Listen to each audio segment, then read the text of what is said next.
So yun, magandang araw po sa inyo lahat mga paps, no? And ito po yung sinasabi ko sa inyo na pangalawang repair natin, same model rin, same lang laki. Yung problema, same din. So makita nyo naman dito, yun no?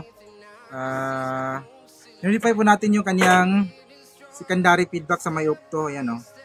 Yan, ito po yung kanyang connection. Ayan. So, ito, minodify din natin yung kanyang backlight driver kasi may problema din yung kanyang backlight driver.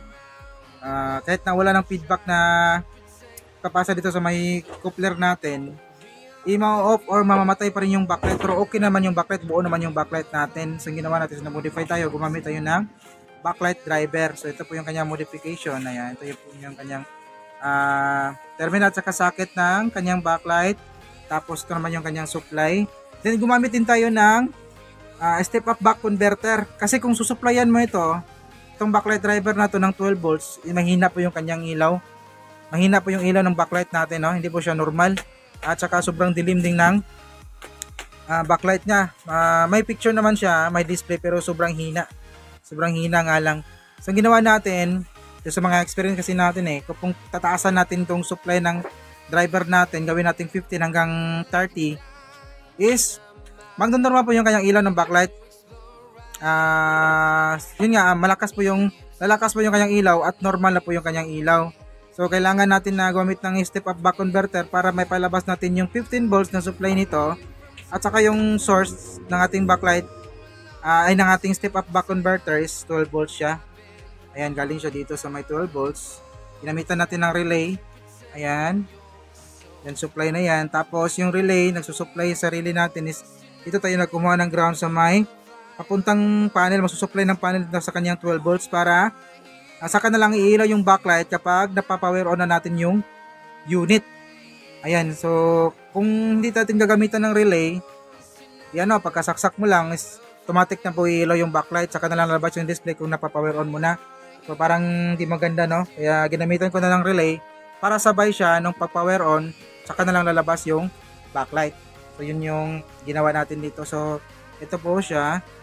Supply ng relay, ito ground, din ito 12 volts galing sa may supply papuntang panel. Din ito na sa may ilalim supply 12 volts natin sa may secondary.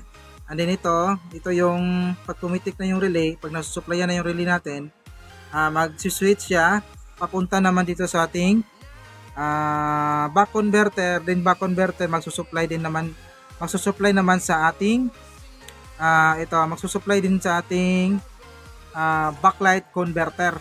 Ayun, yung setup nito. Tapos yung secondary natin, may problema na kasi yung backlight driver nito. Kung hindi natin gagawin to, hindi natin modify yung ating secondary, yung ating coupler, aantayin pa yun yung feedback ng ating backlight drivers, mamamatay po siya, babalik po siya ng standby. So babalik po siya ng standby dahil may problema na tong ating backlight driver. Hinanapan ko to sa online kasi wala po tayo nito. Wala tayong mahanap, wala pong benta dun sa online, no? Yung number nito. So yun yung mahirap. So ginawa ko lang is tinanggal natin yung kanyang feedback. Minodify natin yung feedback niya. Instead na yung feedback na inaantay dito or yung feedback na ipapasa sa ating optocoupler ay cancel na po yan. So finix na po natin yung kanyang feedback na 12 volts para maging steady yung ating supply na 12 volts. Iba to sa ni-repair kasi natin. Kasi yung ginawa ko, ginamitan ko rin ng ganito yung unang repair natin, no? Pero wala pong supply. Wala pong supply na lumalabas sa may secondary. So, ibig sabihin yan, andun sa may primary yung problema. So yung ginawa natin doon is nag-modify tayo. Master, nag-modify tayo ng backlight. Tawag doon. 4 wires dito sa may primary natin. So nakuha natin siya. Hindi sa natin nakuha dun sa pag-modify sa may secondary ng ating opto sa kanyang feedback. So nakuha natin siya sa may primary modification, no? So same po ng model, ito po same model, same din ng brand at same ng sira pero iba't iba yung pamamaraan sa pag-repair, no? So ito medyo marami yung modification na ginagawa natin nito step up back converter, optocoupler modification, feedback modification, saka backlight driver modification. Ayun, no? So, napakarami. So, ito po yung kanyang resulta. Oh. Resulta. Bale, ito, galing to sa ibang technician daw. Sabi, sira yung mainboard. So, nung ma-check natin is, parang sira din yung mainboard niya. Nung ma-check natin, kasi napoprotect siya. Kasi yung backlight niya is buo naman. So, ito na po yung resulta natin. Check na natin. So, naka-standby po siya. Ayan. So, pindutin ko yung power niya. Saka na lang iilaw yung backlight niya kapag pinindot na natin yung power on niya. Kasi pipitik, magsusuplayan na natin yung, masusuplayan niya yung relay. Tapos magsiswitch yung relay. Saka na lang papasok yung supply dito sa my step-up back converter. Saka magsusupply sa ating backlight converter. Backlight driver. Ayan. So, pindutin ko. Ayan. So, pumitik yung relay. Bumukas yung backlight. Ayan, bumukas yung backlight. Oh. Saka, ito na po yung kanyang display. Naglabas na po yung kanyang smart TV. Saka, lalabas yung kanyang mga, nang lalabas yan. Ayan, oh. So, pinalitan na siguro to ng backlight dun sa unang nag-repair. Tapos, hindi pa rin nakuha. Kasi medyo pangit na po yung, mahirap kasi to buksan eh. Tanggalin mo yung kanyang insulate or kanyang tawag doon. Yung may kulay puti, diffuser, dun sa kanyang backlight. Dinikit kasi, kaya kapag hinahatak mo, pag tinatanggal mo, kasi tatanggalin mo yung backlight niya, masisira or mapupunit. Kaya siguro gaganon yung display niya. Ayun, no? Parang iba na yung ilaw, magkaiba yung ilaw. Kasi may ginawa ako kanina, yung pinalitan ko ng backlight, medyo nahirapan ako, kaya dinadandahan ko na lang para hindi mapunit yung kanyang film. Yung may kulay puti. Ayan, no? So, normal na po yung unit natin, gumana na po siya, balik to normal. Hindi na po natin napalitan ng bagong mainboard kasi medyo mahalin yung bagong mainboard nito, tapos i-order rin pa natin. So, yung ginawa ko is, ginawa ko na lang paraan, baka ma-repair pa natin gamit ng mga modification, tulad ng mga module dito na pinag-i-install, no? So, ayan po siya. Bali yung main topic talaga natin is pag-modify ng ating secondary. Ito po yung modification natin. So, papatayin ko muna. Tapos, kuha tayo ng pagtutok. Ayan, no? Ito, optocoupler. Ayan, nakahang na po yan. Yung si may secondary side, nakahang po yan. Kita nyo ba? Ayan, no? Nakahang po siya. Tapos, dadaan siya ng 470 ohms. Tapos, meron tayong 22K, tapos 5.6. 5.6 ba yan? 5.6 resistor. Papasok siya ng ating 431 sa mahigit ng paa. Tapos, mula dito, nako, yung video natin, nagpulo ko na. So, wait lang, puputulin. Baka, yung boses na marinig, no? Pa tayo na. Naayos na po yung camera natin. So, mula dito, papasok ng 470. Tapos, dadaan ng 22K. Dadaan ng 5.6 papuntang gitna ng paa ng ating 431. Then, dito, kukonekta to mula sa paa ng ating 470 at saka 22K. Papasok siya sa may dito, sa may 12 volts. Ito yung 12 volt supply. Yan, may label naman yan sa may lalim. Ito yung 12 volts. Tapos yung ground, pakonekta yan dito. Kinunekta natin sa may ilalim. Yan, no? Sa may ilalim yan, kukonekta yan dito sa may gitna rin. Sa may gitna. Tapos dito naman, sa may pin number 2 ng ating optocoupler, dadaan siya dito sa paa ng ating 431. Tapos dadaan ng kapasitor na 472. So pwede nito 104 or 472. Pwede na yan. Tapos yung kabilang paa ng ating kapasitor, dadaan siya sa may paa din ng ating 431, tsaka dito sa may gitna ng ating 5.6 saka 2.3. So ito lang yung kanyang connection. So ito po yung modification sa may secondary ng feedback ng ating optocoupler. So ito po yung may ginawa akong nito, diagram. Okay, screenshot na lang mga paps. Yan, paki-screenshot na lang yan. At medyo ginanahan ko na ng konti yan.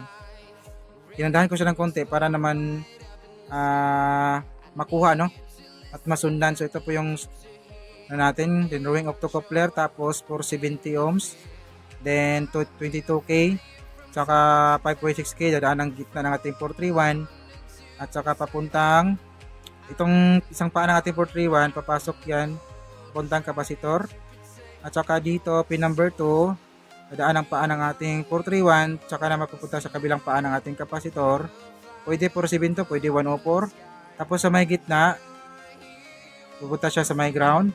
Din ito, 470 to mula sa pin number 1, 470 and 22K.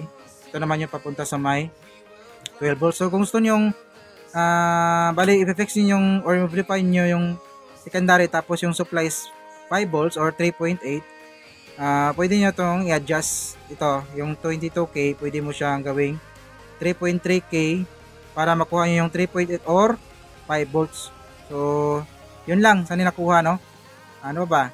Ito na po yung drawing natin. Ayan, sa pag-screenshot na lang, baka magamit yun sa inyong future repair, no? Pag ginawa natin, ginandahan siya natin sa ng konti. Maganda ba? Baka, ginamitan ko na lang roller para straight yung lines na magawa natin, no? So, yun. Sana'y nakuha at nasundan at nakuhanan ng kunting kaalaman, no? Yung ginawa natin ngayon. Medyo puno na kasi yung ating storage ng ating cellphone, kaya parang naghahang na yung camera natin, no? So, saksak ko. Testing natin ulit. Standby. Power on. Pitik yung relay, tapos meron, labas yung device. Ayun, labas na yung smart niya. So, goods na po yung unit natin. So, ito baka nagtaka kayo, bakit dito ko siya nilagay, hindi pa siya delikado. Ginawa po natin ng insulated po yan yung backlight driver natin. Wala po kasi tayong ibang portion or part na pwede natin isiksik yung driver natin kasi medyo malaki yung driver natin. May mga maliit na driver na magkasya sana dito, pero wala po tayo nun. Ito po yung nabili natin. So ito na lang yung gamitin natin at ginawa na lang ito ng paraan. Dito ko na lang siya nilagay. Ayan, no? Wala na kasing napasukan or masiksikan dito kasi yung cover niya, ito yung cover niya eh. Hindi po ito papasok sa may ilalim, baka magka-short siya. So dyan na lang. So at least nagawan pa natin ng paraan, no? Tapos inobserbahan din natin ito na medyo matagal rin. So nag-normal naman, okay naman. So mag-voltage checking nga muna tayo para makita nyo yung mga supply dito. Wait. Ground ko lang muna yung problema na kasi yung camera natin eh. Puno na siguro to yung kanyang storage, no? So ito yung supply ng 12 volts na na-fix natin. Ayan. Yan, 12.3. So ito yung papuntang panel na nagsusupply sa ating relay. Okay, wait. 12.2. And yung supply ng ating backlight driver na galing sa may step up back converter. So ito po siya. Yan, 15.8. So ito naman yung ground, tapos ito naman yung 2.5 na enable or switch niya. Galing diyan sa mismong driver natin na mayroon ng problema. So hindi po natin tinanggal yan. Kaya na natin diyan. So 2.4. Ayun, so ano pa bang mga ibang supply na i-check natin. So normal naman, so yung supply ng ating backlight, ito siya, yung supply ng backlight natin is 100 volts. Ayun, normal po yung kanyang ilaw. Ayan. So, hanggang dito lang siguro yung video natin mga paps, no? Sana kahit pa paano may nakuha kayong idea na pulot na mga or kunting kaalaman, no? May God be with us always. So this is your service, Ryan Rositech. So, see you in the next video. Bye-bye.